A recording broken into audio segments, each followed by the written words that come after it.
फडणवीस, ये तुम्हारी दिमाग की गलती है। फिर ये देवेंद्र फडणवीस आजकल रातों में भी मेरा वजीफा पढ़ रहे हो। अगर देश को एक करना चाहते थे मोदी, तो ये नहीं बोलते थे कि सिर्फ मुस्लिम खवातीन बच्चे पैदा कर रही हैं। अब जब बच्चे पैदा करने की बात आ गई, तो बताओ मोदी जी, आपकी अब्बा ने कितने बच्चों को पैदा किया था? अमित शाह की अब्बा ने कितनी औलाद को पैदा किया, बताओ। अब कोई संगी उठ के बोलेगा, ओवैसी तुम्हारे कितने बच्चे? मेरे 6। तू नहीं किया तो मैं क्या करूं? मेरी क्या गलती उसमें, बोल।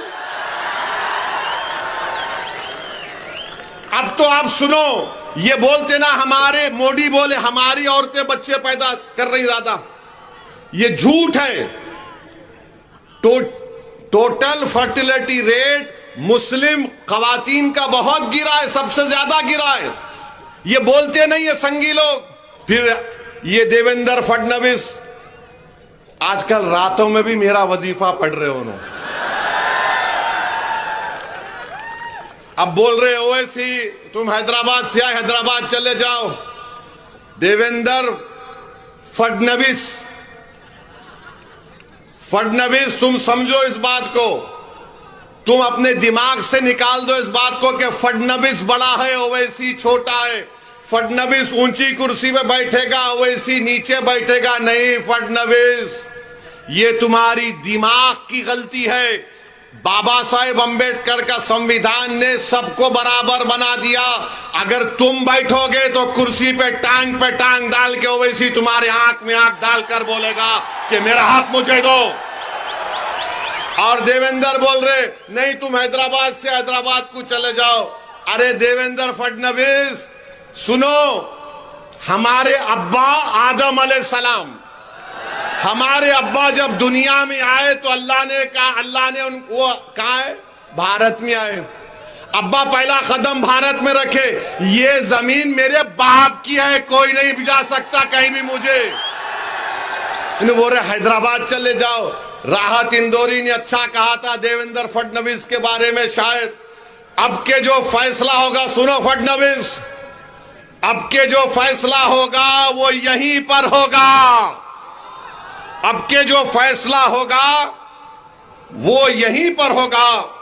हमसे अब दूसरी हिजरत नहीं होने वाली।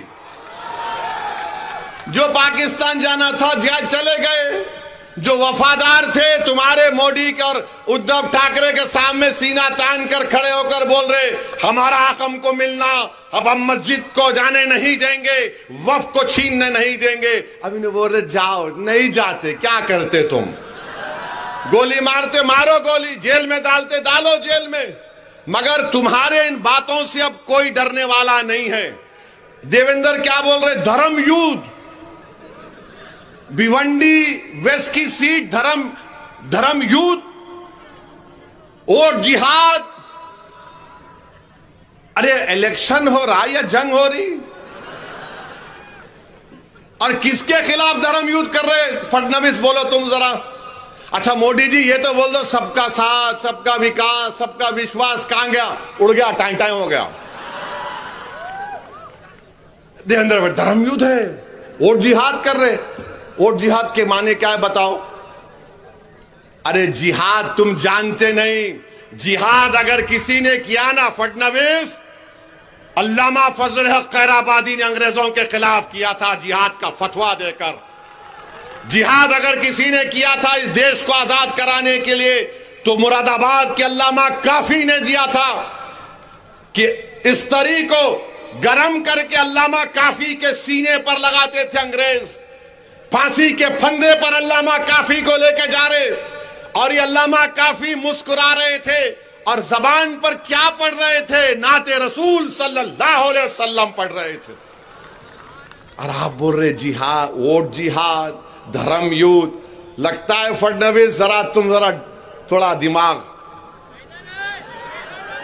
जो आप नौत बोलो, मैं बोलता ना, वरना बोलेंगे वोट जिहाद भिवंडी वेस्ट में हो रहा है। यानी अगर कोई वारिस पठान इंशाल्लाह कामयाब हो गए तो सबसे ज्यादा तकलीफ जिस्म के उस हिस्से में किसी को होगी तो देवेंद्र फडणवीस को होगी। और जिहाद हुआ, और जिहाद हुआ। हम अपने पसंद के उम्मीदवार को वोट डालेंगे। अच्छा, तुम अयोध्या की सीट हार गए, वो क्या था? धर्मयुद्ध था। मोदी की मेजॉरिटी 1.5 लाख पे आ गई, वो क्या धर्मयुद्ध था? गुजरात में तुम सीट हार गए, धर्मयुद्ध था। मगर जहां पे मंजलिस आ गई, देवेंद्र फडणवीस आ गए। अच्छा, अब उन्होंने भी आए यूपी से, क्या बोल रहे हो उन्होंने? कटेंगे क्या? बटेंगे तो कटेंगे। अरे ये कौन सी जबान है? मुख्यमंत्री की जबान है ये। बटेंगे तो कटेंगे। कहां बट रहे हैं? तुम ही तो घर तोड़ रहे बुलडोजर से। तुम ही तो बुलडोजर से घर तोड़ रहे गरीबों का। तुम्हारी सरकार में अतीक को गोली मार दी गई, उनके भाई को हथकड़ियां है, तुम गोली मार दिए। मेरी गाड़ी पर गोलियां चलाए विधानसभा के इलेक्शन में, दासना में 6 गोलियां मुझ पर चलाए। ये और बात है कि अल्लाह ने अपने हबीब के सदक़े मुझे बचा लिया। मगर एक बात सुनो, मेरी एक बात सुनो। ये गोलियां चलाने वालों को बोल रहा हूं जो बाबा सिद्दीकी को मारे। अरे सुन मेरी बात को जालिम, जो इस दुनिया में आता है ना, अल्लाह उसको उसकी मां की पेट में भिजाने से पहले आलम अरवाह में अल्लाह उसकी इज्जत, उसकी रिज़्क़, उसकी जिंदगी लिख कर भी जाता।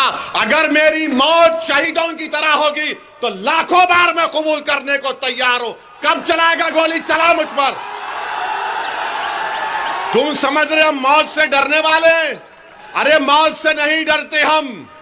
हमारी दुआ एक ही होती कि जब कभी भी जिस्म से अल्लाह रूह निकालेगा, एक बार अल्लाह अपने हबीब का दीदार करा दे और कलमे पे हमारा जबान पर कलमा अल्लाह नाफिज कर ले, हम जाएंगे दुनिया से। हम जाएंगे, सबको जाना है। बल्कि मैं तो दुआ करूंगा कि अल्लाह, आप सब आमीन बोलना, या अल्लाह नरेंद्र मोदी को, अमित शाह को, देवेंद्र फडणवीस को अल्लाह 130 साल की उम्र दे। हो गया ना, हो गया। अब तुम जियो, हम तो मौजा ही मौजा करते हुए जाएंगे। और जब खबर में जाएंगे तो अल्हम्दुलिल्लाह वो चेहरा मुबारक दिखा जाएगा। हम तुम्हें तो हमारा क्या तुम कंपेयर कर रहे? बटेंगे तो कटेंगे। अरे किसको डरा रे? ये डरने वाले नहीं हैं, ये डरने वाले नहीं है। हाँ, 1 दिन 2 दिन 3 दिन 10 साल से तुम डरा रहे हो, मगर डरने का नाम नहीं ले रहे हैं। 1 साल से इजराइल मार रहा है 40,000 लोगों को, तब भी उनके हौसलों को नहीं तोड़ सका। दुनिया परेशान है। क्या है ये वो है आका के गुलामों के गुलाम है हम लोग। ये तुम्हारे डराने से डरने वाले नहीं है।